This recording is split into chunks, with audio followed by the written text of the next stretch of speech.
Hello everybody, we're going to take a look at Unit 1.1F at WAMAP, this time subtracting decimals, okay?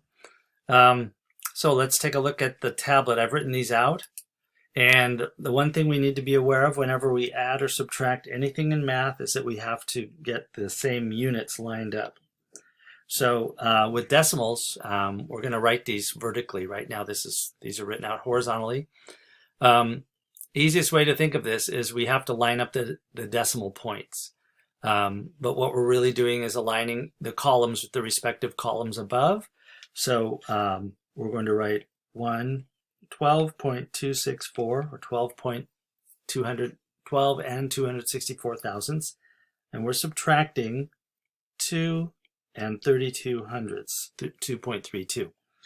So we set that up that way, making sure that the decimal points are aligned. That may be the easiest way to think of it.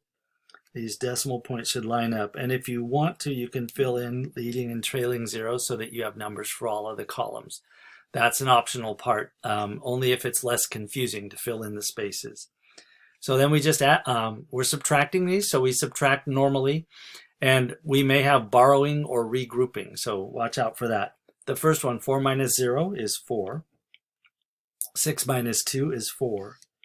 And then here we have 2 minus 3. So this is our first one that we have to borrow from. So we always try to borrow from the number on the immediate left. And so we have some numbers there we can borrow. We can borrow 1 from there. That leaves 1. It makes this 2 a 12. And 12 minus 3 is 9. And then we have 1 minus 2, which we also cannot do. So we borrow 1 from this one, leaving 0. It gives us 11 here to work with. 11 minus 2 is 9. And then this decimal point comes down from where it was, and 0 minus 0 is 0. So our answer is 9.944, or 9 and 944 thousandths. If we have time and we want to check this, we can add these numbers back up and see if they add up to 12.264. So 4 plus 0 is 4. 4 plus 2 is 6. 9 plus 3 is 12. Carry the 1. And then 9 plus 2 is 11 plus 1 more is 12. And we carry the 1. And then 0 plus the 1 we carried is 1. So we end up with 12.264. So we can confirm that that is the correct answer. You won't probably ever have time, or not very often anyway, time to check your answers. So try to be careful going through the first time, not to make any mistakes. And the other helpful thing you can do is to practice. Okay, let's take a look at the second problem. We have 3.2 minus 0.935. Again, we're going to write out the number vertically and just think of lining up those decimal points. And we can add a couple of, let's go with blue again. We can add some trailing zeros here, which don't change the value, but they give us something to work with when we are subtracting these numbers, okay?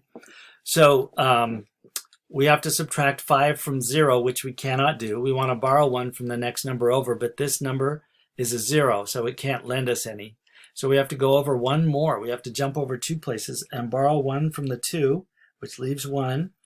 It makes this next number a 10, and now we can borrow from that. They have 10. So we borrow 1 from the 10, which leaves 9, and makes this 10. So 10 minus 5 is 5. 9 minus 3 is 6. 1 minus 9 we can't do, so we have to borrow 1 from the 3.